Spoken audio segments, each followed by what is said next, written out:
Ah tiens, vous êtes là, je vous cherchais partout. Bienvenue à Victo 360, bienvenue dans l'automne, bienvenue dans cette époque de changement d'habitude en lien avec l'écologie et le développement durable. Ce sont d'ailleurs les thèmes de notre émission d'aujourd'hui. On change de saison, l'hiver arrive, on a des actions à faire pour sauver notre planète, tout le monde ensemble. Alors c'est de ça qu'on va parler et ça un peu partout à Victoriaville. On se dirige vers l'usine des eaux usées, on va aller à Arthabasca, on se promène aussi dans l'écoparc industriel Daniel Gaudreault. Alors on fait beaucoup de millage aujourd'hui pour parler de ces beaux sujets-là. Ça vous intéresse? Alors venez avec moi. Mes clés. Oh non. Oh non. Oh non.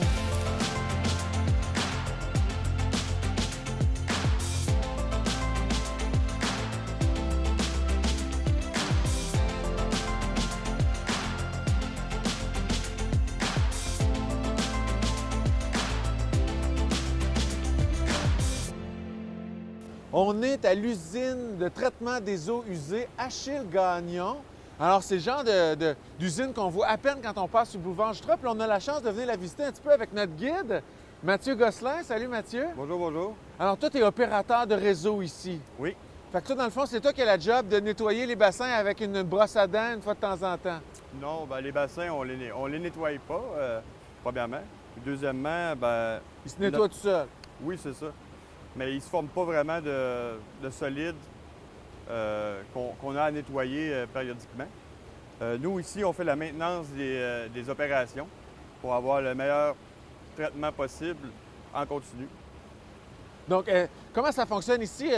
J'ai cru comprendre que ça fonctionnait avec des bactéries. Vous rajoutez une poche de bactéries là-dedans, puis ça se nettoie tout seul? Non, bien, dans le fond, les bactéries viennent nécessairement de nos rejets humains. Les bactéries sont présentes dans nos matières fécales. Mon Dieu, c'est mes bactéries à moi! Oui, Il y a un petit peu de moi là-dedans. on leur donne un petit coup de pouce en injectant, comme vous voyez, de l'oxygène OK. pour permettre aux bactéries de proliférer et d'abattre la matière organique. OK, donc tout ce qu'on on n'ajoute pas de chlore, pas de produits chimiques. Non. On ajoute de l'air, simplement. Oui, on ajoute de l'air tout simplement. Les bactéries ont assez d'oxygène pour pouvoir se nourrir adéquatement et abattre les matières organiques. Le traitement se fait par les bactéries naturelles au naturel. OK.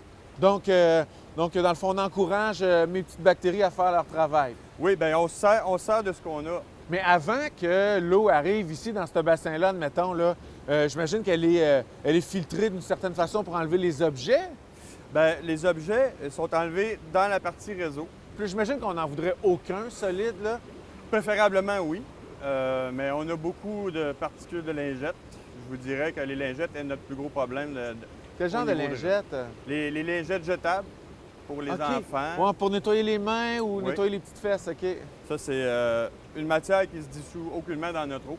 Mais il y en a qui sont biodégradables. Le biodégradable est juste pour l'enfouissement. C'est-à-dire que la lingette va se dégrader plus rapidement qu'une lingette normale.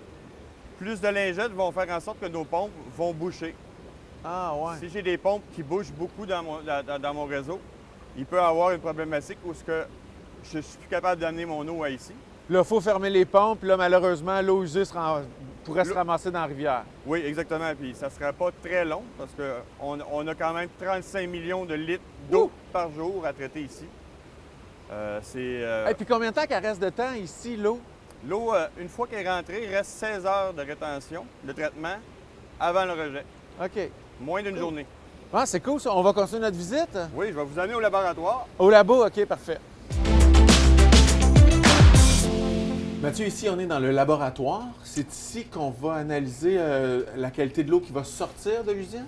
On va aussi analyser ce qu'on reçoit à l'entrée, dans le traitement, à la sortie de notre traitement pour pouvoir respecter nos normes exigées par le ministère. Avant, pendant puis après, là, on regarde ce qui se passe. Avant, pour savoir combien d'oxygène rajouter à l'eau après ça, j'imagine? Oui, c'est pour savoir à combien de matières organiques on a à traiter. La consommation d'oxygène va se faire en fonction aussi de nos matières organiques et autres à traiter. Puis en guise de conclusion, là, une fois que, quand c'est terminé le traitement ici, l'eau, elle s'en va dans la rivière Nicolette. Puis les boues, là, les résidus, on fait quoi avec? Les boues, on va les traiter ici. On va les épaissir à l'aide de presse et on va en disposer soit en biométallisation ou soit en revalorisation agricole. Soit on fait du gaz avec, soit on fait de l'engrais. Exactement. Compost aussi, on va en donner au compost. OK. Ça va faire un meilleur compost. OK. Hey, merci Mathieu pour la belle visite. Et Puis, de rien. le message est lancé. Donc, les lingettes, les objets, on met pas ça dans la toilette, puis on prend des détergents sans phosphore dans le meilleur des mondes. Merci Mathieu. De rien. Oh, c'est très intéressant. Je vois absolument rien. Alors, on se déplace maintenant pour les actualités. On s'en va dans le coin du complexe Promutuel. Juste pour faire sérieux.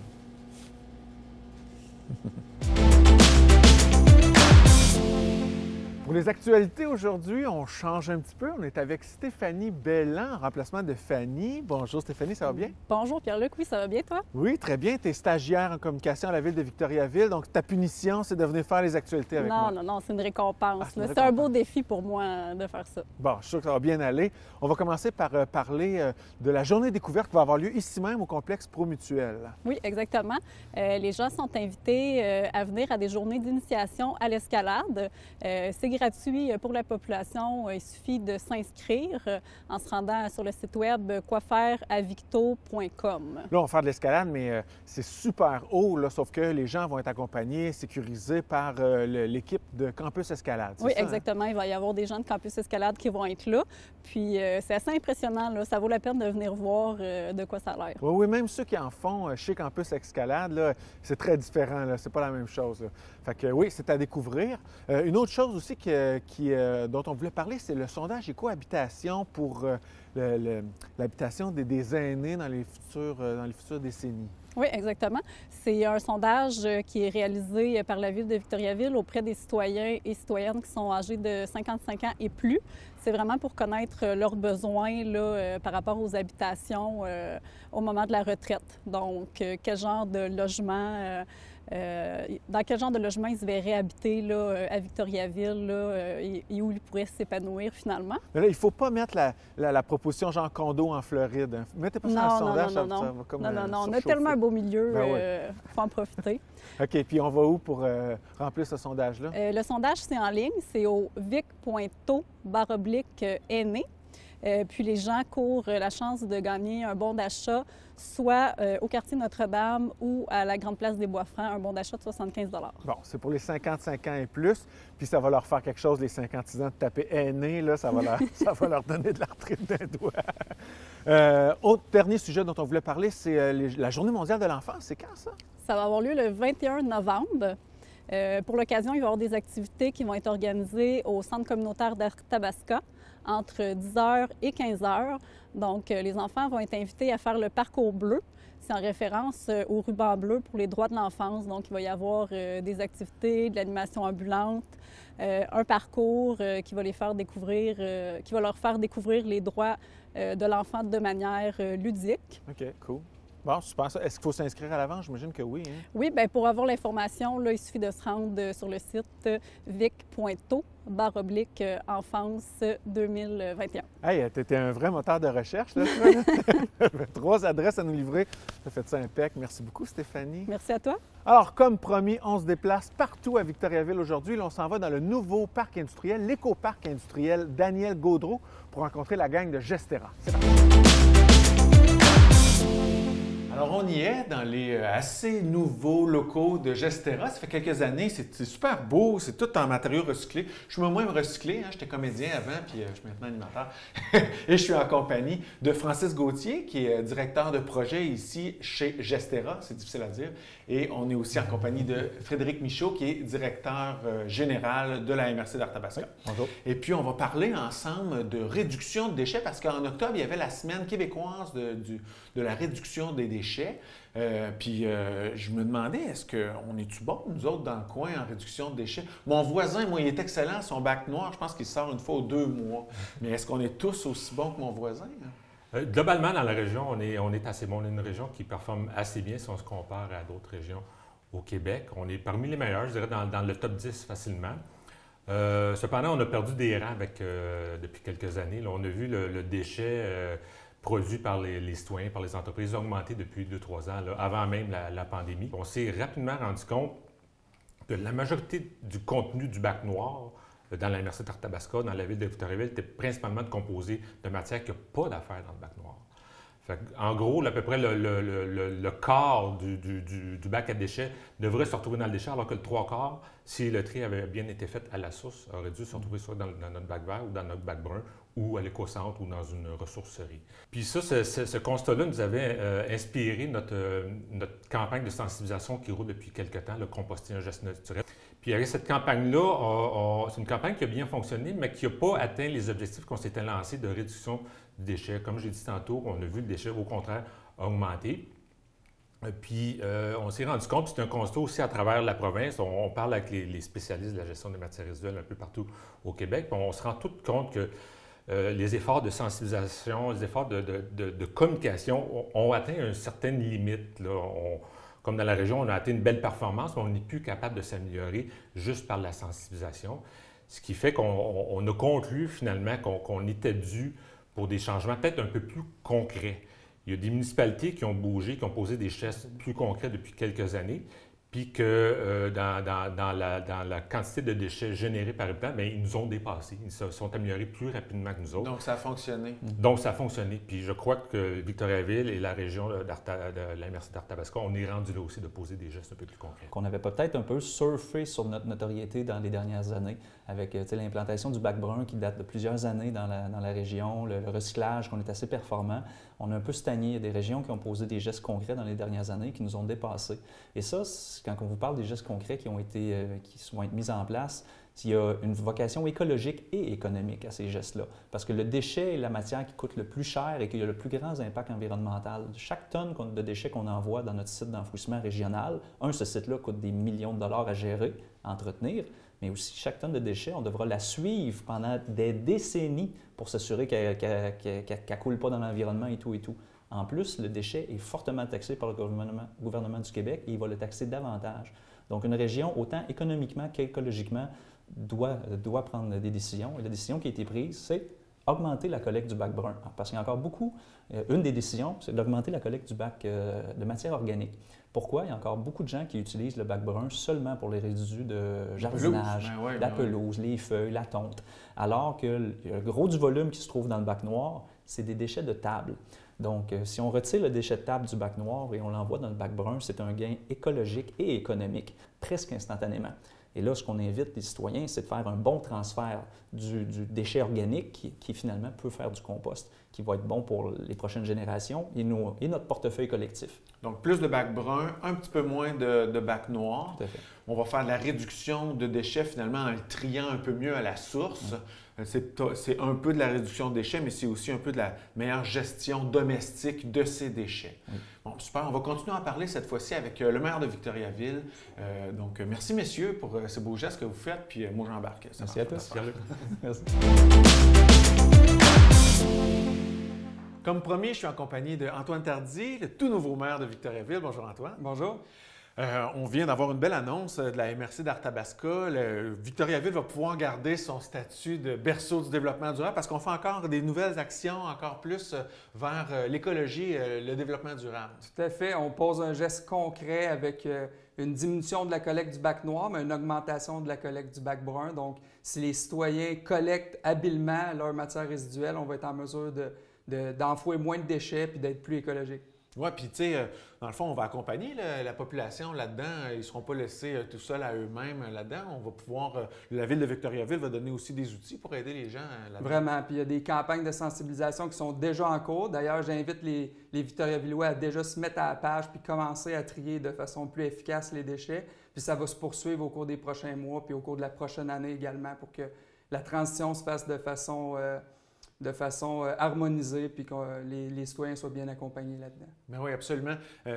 D'ailleurs, même, il y a un autre geste qui va dans ce sens-là, c'est l'arrêt des sacs de plastique à Victoriaville qui va arriver à la même date. Fait que tous les sacs de plastique qu'on avait, là, on les aura plus, là, puis ça ira plus dans le bac noir. C'est deux changements quand même majeurs qui vont se produire le 1er janvier 2022. Puis je pense que ça s'inscrit exactement dans la vision de Victoriaville d'être un leader en matière de développement durable. Puis j'ai confiance que la population va adhérer à ces nouvelles mesures-là, puis ça va nous permettre de nous démarquer à l'échelle de la région, oui, mais à l'échelle de la province même. Donc, je suis très content de ces mesures-là qui sont mises en place. Bon, parfait. Moi, je vais aller fouiller les poubelles des Victoria-Villois une fois de temps en temps pour voir si ça marche, cette affaire-là. C'est parfait. Puis on a même Jade aussi de Gestera qui va vous expliquer de façon plus concrète de quelle façon on peut mieux trier nos déchets. Bon, parfait. C'est parti. Je vais aller voir Jade. Good. Merci. M. Talbot. Comme promis, on est avec Jade Larochelle, coordonnatrice aux communications chez Gestera. Le meilleur truc là, pour réduire ces déchets, est-ce que c'est d'avoir des mini-bacs comme ça à la maison? C'est ça chez Gestera? Vous autres, c'est comme ça que vous faites? C'est des tout petits bacs, ceux-là. Oui. Mais ce qu'on conseille aux citoyens, c'est de faire le compostage de leurs résidus alimentaires, aliments périmés, résidus de table, de cuisine, papier mouchoir, essuie-tout, parce que cette matière-là, c'est quand même 35 du bac à déchets. Probablement que mes collègues t'en ont parlé tout à l'heure, mais au niveau statistique, 35 de votre bac à déchets est finalement composé de matière organique qui pourrait être déposée au bac brun. Donc, en faisant ce geste-là, premièrement, on limite les odeurs dans le bac à déchets, mais deuxièmement, on fait un bon geste pour l'environnement et puis on réussit à valoriser notre matière organique. Puis le recyclage, lui, ça va passer à la même fréquence. Là, fait qu'on continue nos bons gestes là-dedans. Exactement. Il ne faut pas faire de panique avec le recyclage. Le recyclage, il n'y a rien de changé. On continue à déposer en vrac nos matières dans le bac. On défait les boîtes, les emballages pour s'assurer d'avoir de l'espace suffisamment. Et puis, on rince nos matières comme on le fait depuis déjà plusieurs années dans la région de la MRC d'Arthabasca.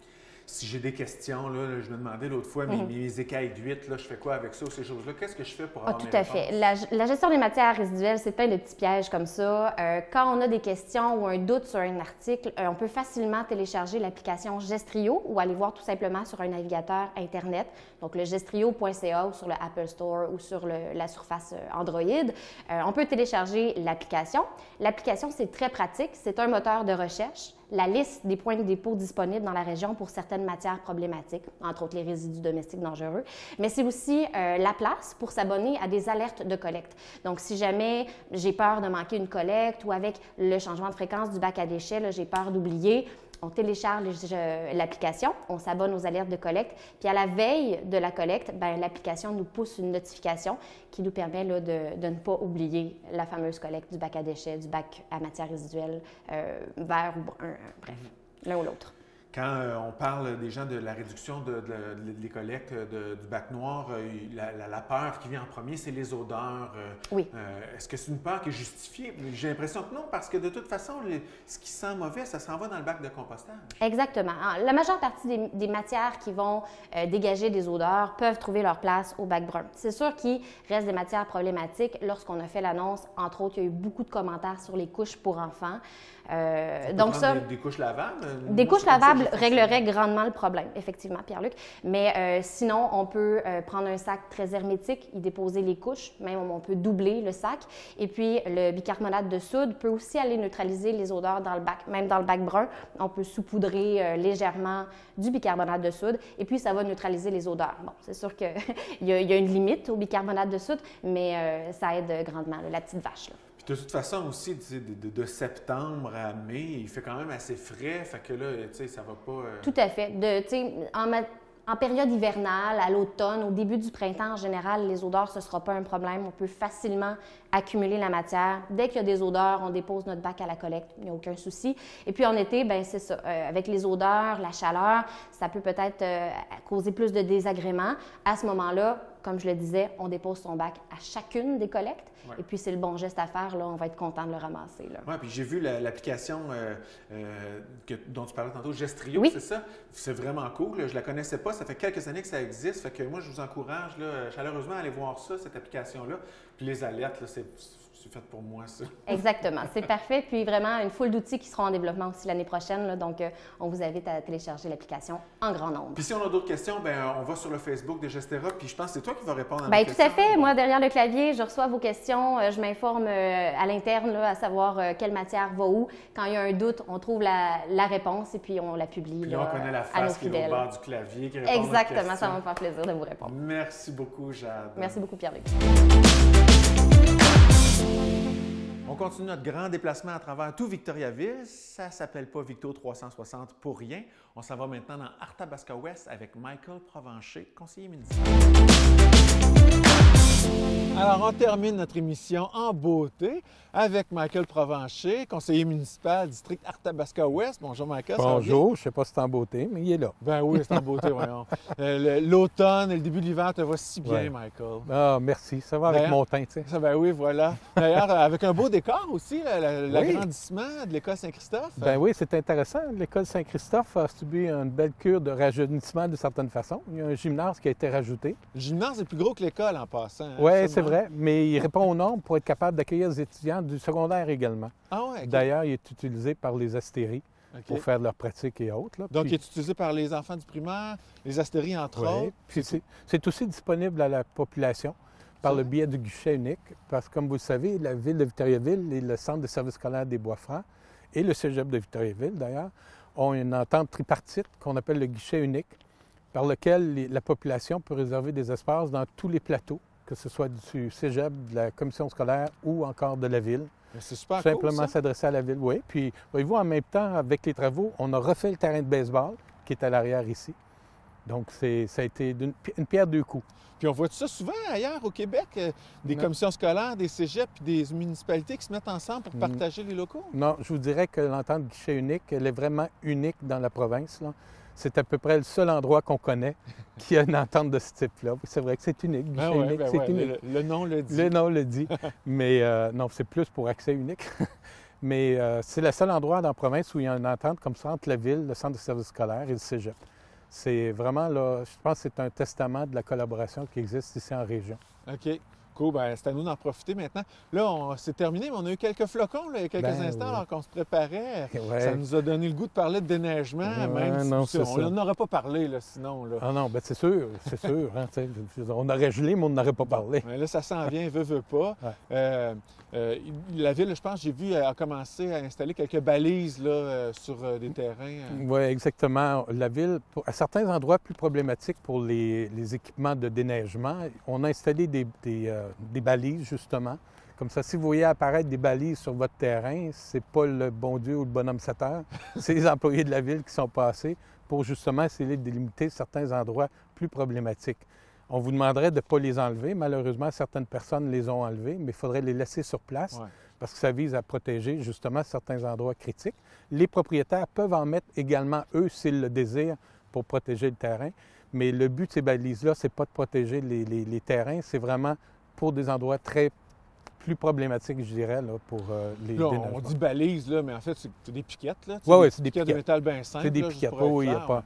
C'est ça, ils sont seulement identifiés au centre-ville, mais dans les quartiers, c'est vraiment juste des balises ordinaires. Là. Il n'y a pas d'identification dessus. Mais Là, si ça- vous les voyez apparaître, c'est la ville qui les a mis. Bon, puis qui dit déneigement, dit aussi interdiction de stationner la nuit. Ça, c'est mur à mur tout l'hiver. Bien, écoutez, c'est la période du 1er décembre au 1er avril, sauf qu'ici à Victoriaville, depuis à peu près 2 ans, on a adopté un système en vertu lequel les gens peuvent stationner à certaines périodes. Pour le savoir, ils n'ont qu'à contacter la ville. Il y a un numéro de téléphone, c'est le 758-9555 ou en allant sur le site de la ville, victoriaville.ca. Et puis, à compter de 18 h le soir, 6 h le soir, on indique si c'est permis ou pas de stationner dans la rue. Mais Ben- dans certains secteurs? Ou... Non, dans toute la ville. OK. On y va pas par secteur, ce serait trop compliqué. C'est permis dans toute la ville ou c'est pas permis dans toute la ville. Donc, quand la ville juge qu'il n'y aura pas de neige à déneiger dans les prochains 24 heures, 48 heures, bien, on laisse les gens se stationner la nuit. Exactement. Ah, bon, c'est super, c'est Parce souple. que, vous savez, il y a quand même peu d'événements. Maintenant, il y a les grosses tempêtes, on en a quoi? 6-7 par année, C'est juste des déneigement. années 50, c'est les grosses Ben, tempêtes. c'est ça. Ben, tu sais qu'il n'y en a plus. Comme ça, c'est une façon de permettre aux gens de pouvoir faire du stationnement dans la rue. Bon, c'est tellement le fun de stationner. Ben, OK. c'est pratique. À tout le moins, pour certaines personnes, c'est très pratique. Oui, oui. Surtout qu'on a le droit de recevoir du monde à cette heure, fait que là, on va les stationner. Ouais. dans la rue. Limité encore, Ouais, mais c'est bon. ça, quand même.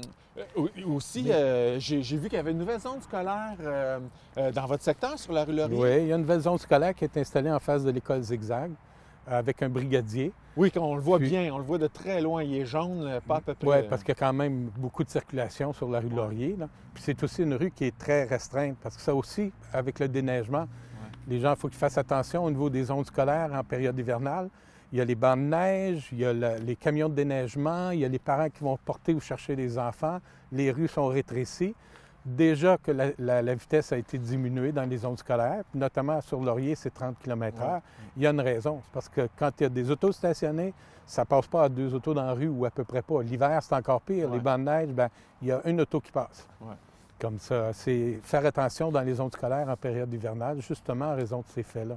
Mais saviez-vous combien qu'on a de déneigement à faire en ville à Victoriaville? Mon Dieu Seigneur. Beaucoup. Beaucoup. Bien, regardez, on a 350 km de rues, on a 100 km de trottoirs, 13 km de pistes cyclables, 2 km de passages piétonniers et plus de 40 stationnements municipaux. Oh, OK. Fait que... Comme ça, il y a un ordonnancement qui est fait. Quand il y a une tempête de neige, c'est sûr qu'on commence, on ne peut pas faire tous les quartiers en même temps. Les équipements sont limités. Donc, on commence par les voies principales.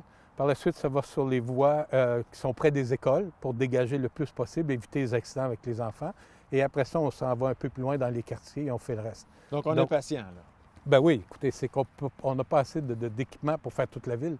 Ça coûterait une fortune, de toute façon. Puis je pense pas que les gens veulent augmenter leurs taxes pour arrêter les camions dans la rue. C'est l'équilibre entre les coûts et exactement. L'efficacité. Hey, j'aimerais qu'on termine en parlant, parce que la dernière fois qu'on s'est vu, on avait parlé des aménagements temporaires, là, des genres de balises, puis des lignes au sol aussi, qui préparent la population à certains changements. Puis là, il va y avoir un sondage qui va se faire pour prendre les commentaires des gens. On en avait parlé, mais c'est là que ça se passe. Ben oui, c'est important, justement. Il y a certains quartiers, ça a été fait dans les années passées dans d'autres quartiers, mais notamment dans le quartier ici, il y a des aménagements temporaires qui ont été faits cet été avec du marquage au sol, les balises bleues, que tout le monde parle, les belles balises bleues. Les balises ont été enlevées pour la période hivernale, le marquage demeure au sol. Mais ça, c'était pour indiquer aux gens des aménagements qui pourraient être faits ou qui sont envisagés pour certains secteurs. Mais il est important, on fait toujours une rétroaction avec les citoyens du secteur. Oui, c'est à ça que ça sert. Fait que c'est là qu'il faut y aller. Bien, les gens peuvent déjà s'inscrire sur le site à vic.to/transport/sécurité. Ils peuvent s'inscrire, ils vont être avisés quand est-ce que la consultation va se faire. Mais c'est important de donner votre opinion, de nous dire qu'est-ce que vous pensez des aménagements qu'on a faits.